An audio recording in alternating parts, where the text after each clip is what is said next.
Hey friends, happy fall. Welcome into my craft room. Thank you for clicking on this video. Now let's make something beautiful for our homes. If you love color for the fall, this project is going to be for you. This project is packed full of beautiful fall colors and it has such a wow statement. Could you just imagine this sitting on a table in your living room or in the kitchen somewhere, and it's all done with Dollar Tree supplies. I am using a metal box, some foam, some ribbon, and then this darling pick pumpkin that they have in their gardening fall section. I took the metal rod and I twisted it back and forth probably about 5 times and it popped off pretty easy. Now I'm going to take my foam.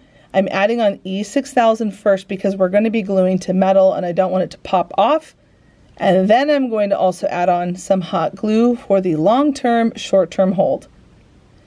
Now once that foam was inside the box, I'm going to take my ribbon. I want to have a long, about 10 inches, maybe 12 inches long, coming off the box before I start to glue it into place. Now before I start putting on the ribbon, because I'm dealing with metal, I'm going to put a glue dot first, push down the ribbon, then start adding on my hot glue. And I'm wanting to make sure the ribbon is flush with the table and the bottom of the box. I go all the way around adding some glue, adding a little bit of the adhesive, and this is going to make sure this ribbon stays on there nicely. Once I get to the end, wrapping all the way around the box, I want to make sure there's a tail as well as the front, and then I'm going to tie a double knot. I'm going to tie a double knot, but not tying it too tight where it's going to pull the ribbon funny and it's going to cause problems on the box. When I'm done with tying the knot, I'm going to take my scissors and cut a dovetail cut at the end of those ribbons. And then I'm going to add on a bow. So I tied a bow with the same ribbon and I'm just going to glue that right above that knot that we did earlier with the ribbon that went around the box. Glue that into place. And I will say at the end when I reveal it, I realized I didn't fluff my bow in the big reveal, and that really bothered me. I like a fluffed bow and I forgot to fluff it. So please ignore my messy bow at the end of the video on the project. Just imagine it nice and full and fluffed. But to clean up the edges of the box, the top of it, I'm now coming around with that hot glue and I'm pulling the ribbon down around the rim so it has a nice clean finish. And now we can add in our metal pumpkin. I put a little hot glue, stuck it into the foam, and then I'm going to add a whole bunch more hot glue to lock that pumpkin into place. And now comes the fun part, doing the floral work. Oh friends, I love orange. And it is such a bright color. I know a lot of people, it's not their favorite color, but I love orange. And I love in the fall. The orange looks almost like fire, like it's so bright and beautiful. These florals that I found, I went with the brightest oranges I could find, but then I did bring in some neutrals with a deeper orange and then a more salmon orange. I am just layering in all these flowers and really having so much fun getting this look. Super easy. You just trim down these florals from the picks. And then I added in some sunflowers, some daisies. This really bright one, I'm not sure what it is, but I added that in. And then I'm also adding in a coral peony flower. All florals from the Dollar Tree. So fun to work with. And this is pretty much it. And I decided at the last second to add one more tiny little thing. I had these cupcake picks on hand. I thought they were so cute. I thought, why not add a couple little pumpkins in here so it looks like a darling pumpkin patch? And it's super simple. I'm just poking those right down in there and it really does complete the look. Has such a beautiful presence on a table. I think this is so pretty and I hope you will give it a try.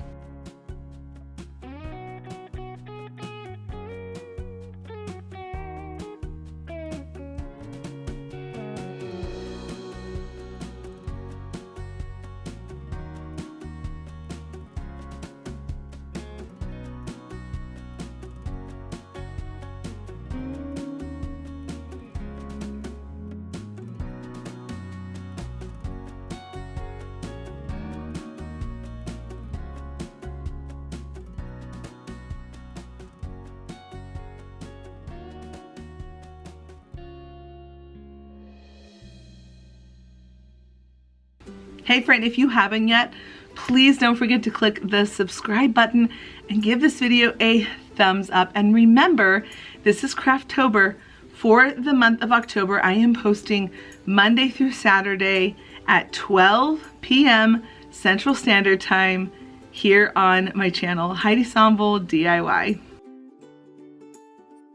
This is another item on my bucket list that I have been wanting to make for a very long time. I actually want to make an even bigger version of this, and I will probably do it around Christmas crafting season, which is coming very soon. But it is a key holder, and I want to do an even bigger one that's like an advent calendar with all of the different hooks to put the numbers.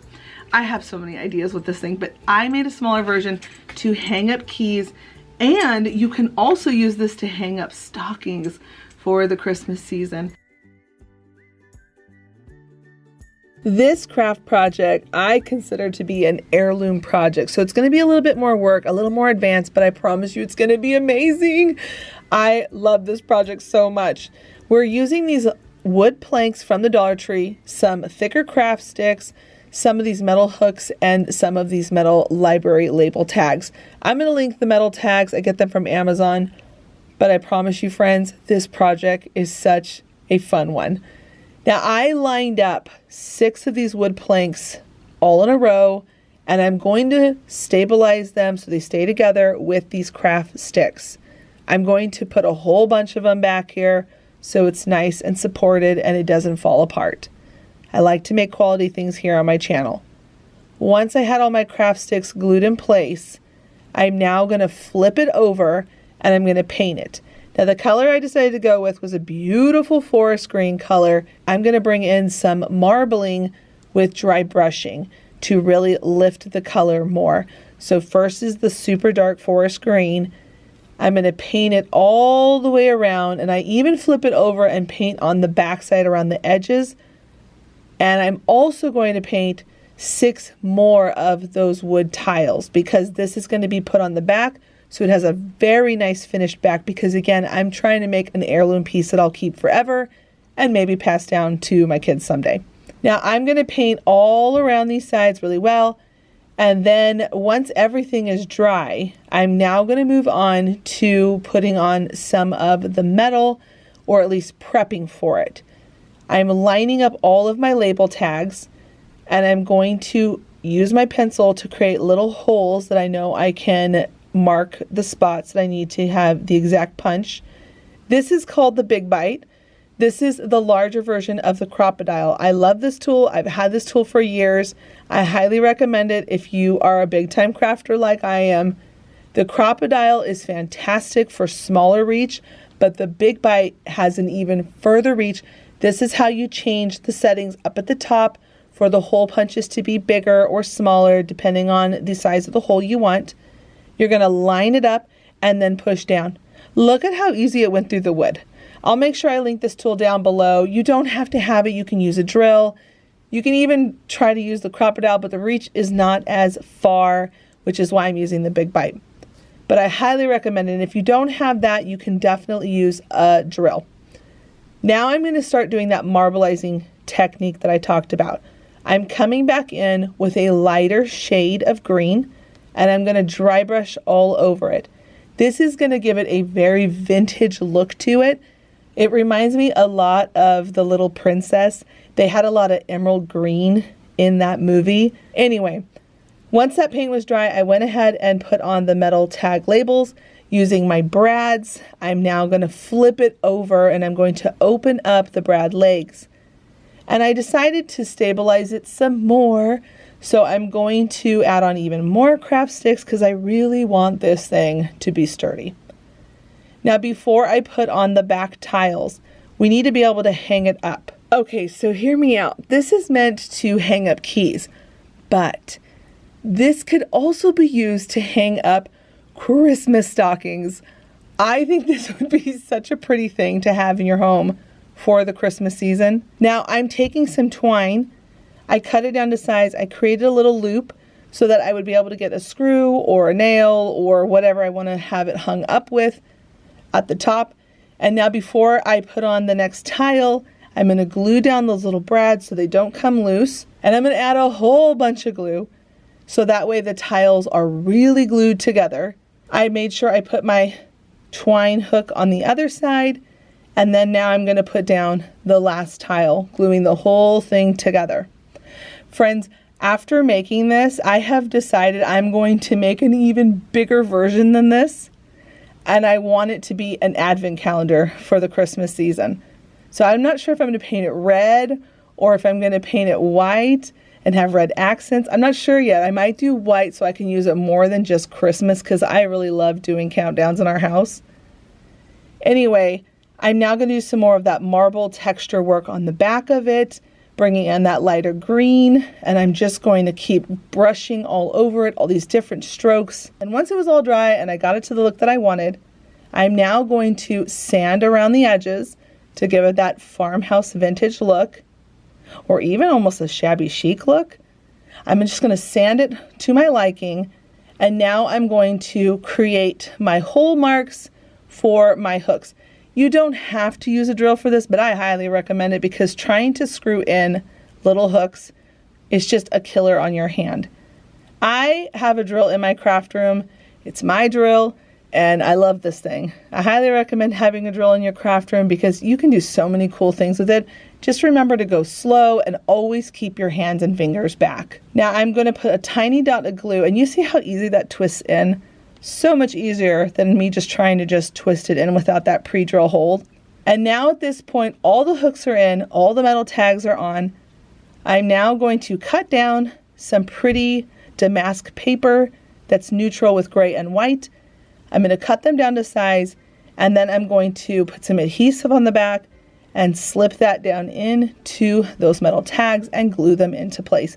You don't have to put glue, but I wanted to put glue because I love how neutral this paper is, but it's got some texture to it, some pattern, so I want to keep it in there forever. I'm gluing that all down in, and that is it. Couldn't you imagine this even bigger for like an advent calendar? So pretty. I hope you will try this one. This is definitely an heirloom piece.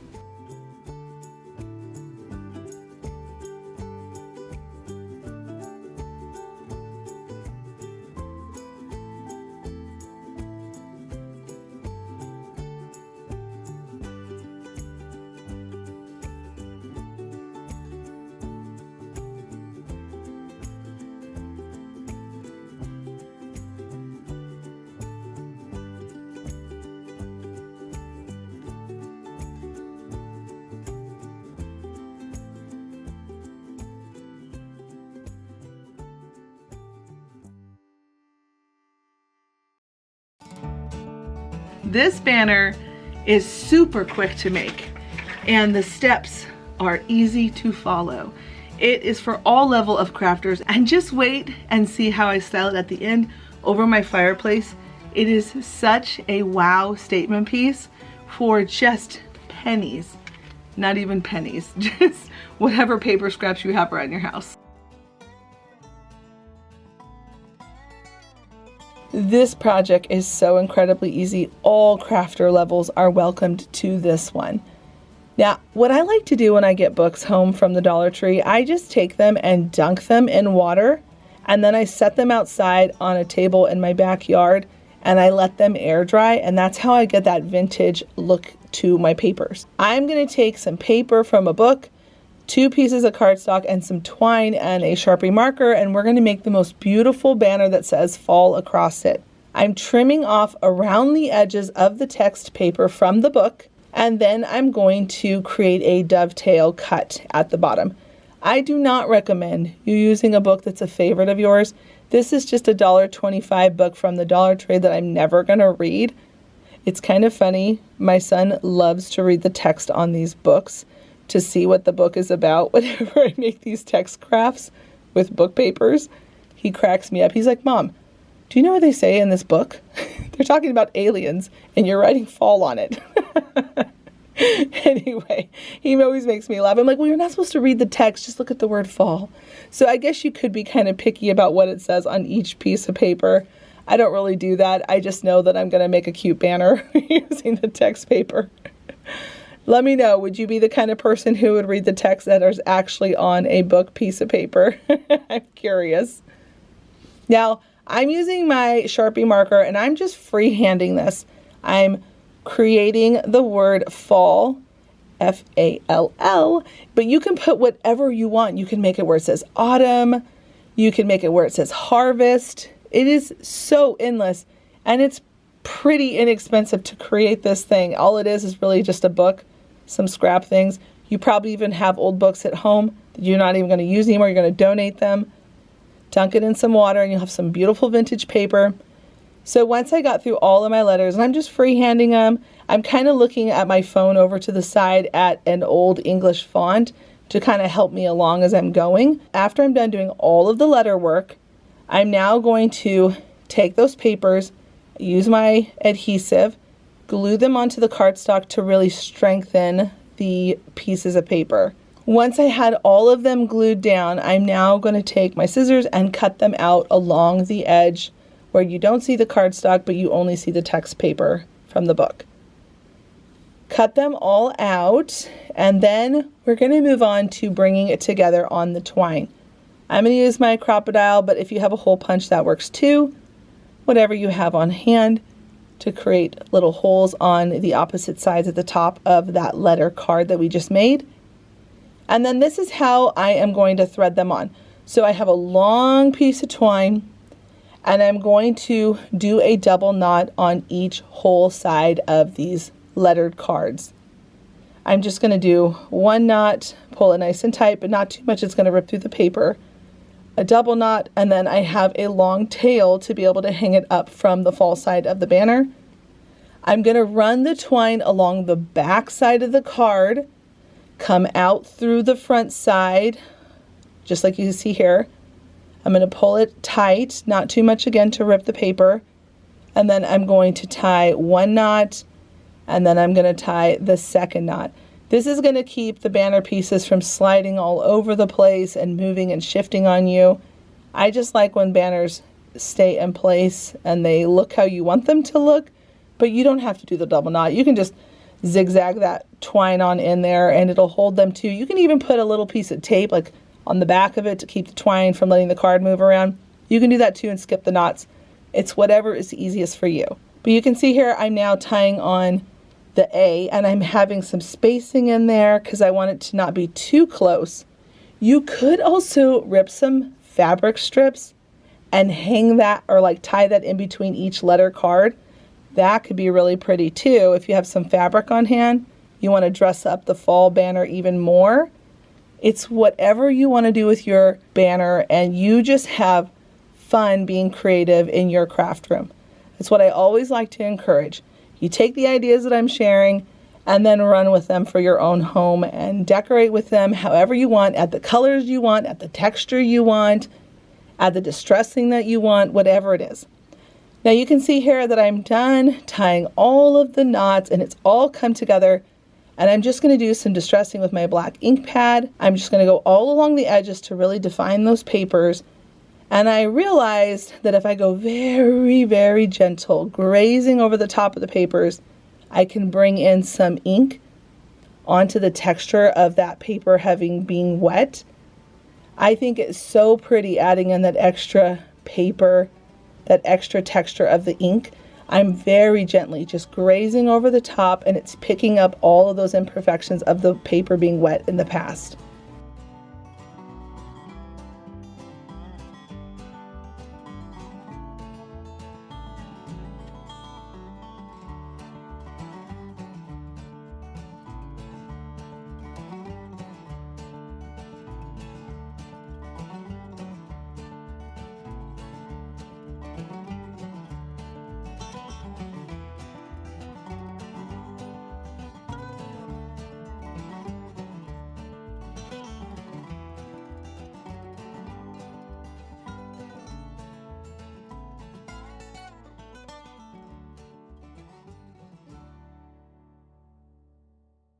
All right, friends, it is that time where we are going to spotlight our fellow crafting buddies here on my channel. But before I show that person, I now want to encourage you all to send in your Christmas submissions. If you have Christmas projects, go ahead and send them to the email following the instructions right here on the screen and down below in the comments or description box. Go ahead and send me 5 of your best Christmas projects so I can feature them throughout now and the end of the year. Our crafter spotlight for today is Cheryl, and she sent me 5 beautiful fall projects, and I can tell that her gift is making wreaths. Cheryl is so good at using ribbon texture. Would you just look at this very first craft? That's a scarecrow. I love all of the texture she put in here with the ribbon and the mesh net ribbon. I think it is so beautiful. I love the scarecrow's face with the hat. How adorable. Up next that she shares is her front porch with some beautiful floral pieces. She's got the stacked pumpkin, some beautiful container florals. Your front porch looks very inviting, Cheryl. I bet your guests probably love coming to knock on your door. Here are some more of her wreaths. Again, packed full of color, and I love your play using pattern ribbon. This one that has the fall leaves on it, I absolutely love it. And I love that you're adding signs into the middle of your fall wreaths. It is such a great way to really beef up a wreath and add so much more interest to it. And the last 2 projects are featuring the pumpkin wreath forms, I think from the Dollar Tree.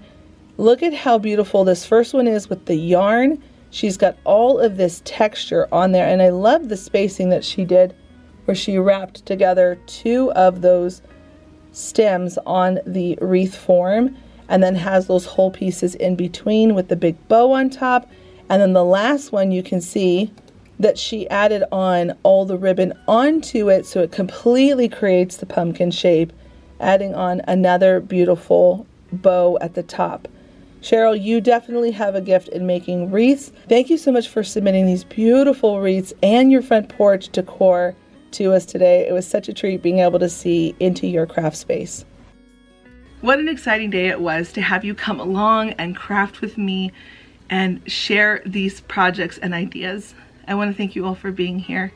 It always means the world to me. Remember to give this video a thumbs up. Friends, I cannot tell you how much it means to me every time you click on one of these videos, especially with all the weird things that are happening with YouTube.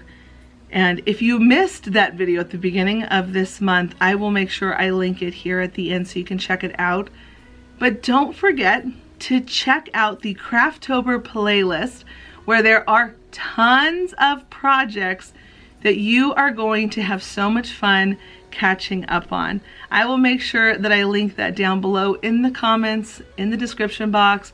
I'll try to link it here at the end so you can check all of it out, but there is a playlist so you can go back and watch those, and you can also just go and visit the channel gallery, which would take you to all of those videos as well. The easiest way to do that is you just click on the little icon that has my picture on it, and that'll take you right to my channel gallery. All right, I'm gonna end this video here. Thank you so much for visiting with me today, and until the next episode, bye friends.